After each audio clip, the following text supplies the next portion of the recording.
ఇప్పుడు పెద్ద పెద్ద ప్రాజెక్టులు మన దగ్గర కాళేశ్వరం ప్రాజెక్ట్ కావచ్చు, ప్రాణిత చేవెళ్ళ కావచ్చు, లేకపోతే ఏమైనా కావచ్చు ప్రాజెక్టులు, పెద్ద రోడ్లు ప్రాజెక్టులు, ఇప్పుడు కొడంగల్ నారాయణపేట కావచ్చు. దానిలో ఎంత పర్సెంటేజ్ ఉంటుంది కాంట్రాక్టర్లకు, లేకపోతే ప్రభుత్వంలో ఉండే పెద్దలకు, ఎట్లుంటుంది లెక్క అది? అట్లేం ఉండదు. కాంట్రాక్టర్ ప్రాఫిట్ అనేది ఫీల్డ్ కి పోయిన తర్వాత తెలుసుకుంటే తెలుస్తుంది తప్ప మనం ఇక్కడ పర్టికులర్ గా ఏమి ఉండదు. పర్టికులర్ గా మనం ఇక్కడ కూర్చొని ఎంత మిలిగిందో ఇంత మిలిగిందో అని అనుకోవడం తప్ప, ఆడ గ్రౌండ్ పోయి ఫీల్డ్ లో పోయి పని చేస్తే బాగా తెలుస్తుంది.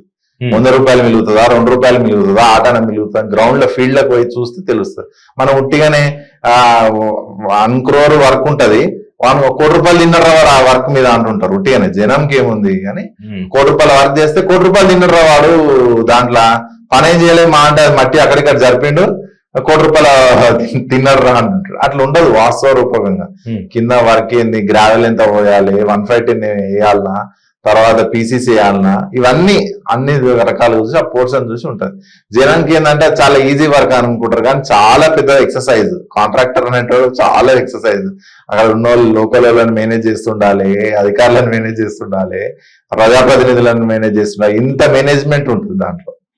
కానీ ఒక్కొక్కరు చాలా నీతులు మాట్లాడతారు బయటకు వచ్చి. ప్రజాప్రతినిధులు అసలు లంచం అంటే మాకు తెలియదు అన్నట్టు మాట్లాడుతుంటారు. మీతో మాట్లాడితే అంత డిఫరెంట్ ఉంది. వాళ్ళే అసలైన వాళ్ళండి. బయటికి ఎక్కువ చెప్తుంటారు చూడండి, వాళ్ళు ఎక్కువ ఉంటారు దీంట్లో. వాళ్ళు ఎక్కువ అది చేస్తుంటారు, మమ్మల్ని ఎక్కువ ఇబ్బంది పెడుతుందుకు ప్రయత్నం చేస్తా ఉంటారు. వాళ్ళు ఎక్కువ మీరు చూస్తే వాళ్ళు ఎక్కువ ఫోకస్ చేస్తుంటారు వర్క్ల మీద. ఇంకా అధికారుల మీద ఒత్తిడి చేస్తా ఉంటారు. వాళ్ళు ఎప్పుడు డైరెక్ట్ మమ్మల్ని బెదిరియరు, ఏదో అరుదు 1, 2 తప్ప అధికారుల మీద ఒత్తిడి చేస్తా ఉంటారు. పాపం మా వాళ్ళ అధికారులు కూడా సఫర్ అవుతారు చాలా సార్లు. అది వీళ్ళు ఏంద్రాబాయ్ మాకెందుకు రాబాయ్ బాధ అనే కొన్నిసార్లు వందలు ఉంటాయి అధికారుల మీద ఒత్తిడి తెస్తారు. పని చెప్పి అది వాళ్ళని కలవలేదు వాడు ఇంతవరకు అని చెప్పేసి అధికారుల మీద ఒత్తిడి తెస్తా ఉంటారు. మీకు వాళ్ళకి మధ్య అధికారులు ఉంటారు, నలిగిపోతారు అధికారులు. ఇప్పుడు ఏదైనా వర్క్ స్టార్ట్ చేయాలంటే డైరెక్ట్ ఆర్డర్ తీసుకొచ్చుకొని పని స్టార్ట్ చేస్తారా, లేకపోతే ముందు ఇవన్నీ సెట్ చేసుకోవాలి, ముందు వాళ్ళ మీద కలవాలి, ఎవరు వాళ్ళకి ఇచ్చుకోవాలి, తర్వాత వర్క్ స్టార్ట్ అవుతుందా? ఫస్ట్ ఏముంటదంటే మీరు ఒక ప్రాజెక్ట్ చేయాలని గవర్నమెంట్ డిసైడ్ అయితే లైన్ ఎస్టిమేట్ ఇస్తారు. ఫస్ట్ రఫ్ స్కెచ్ అంటారు దాన్ని.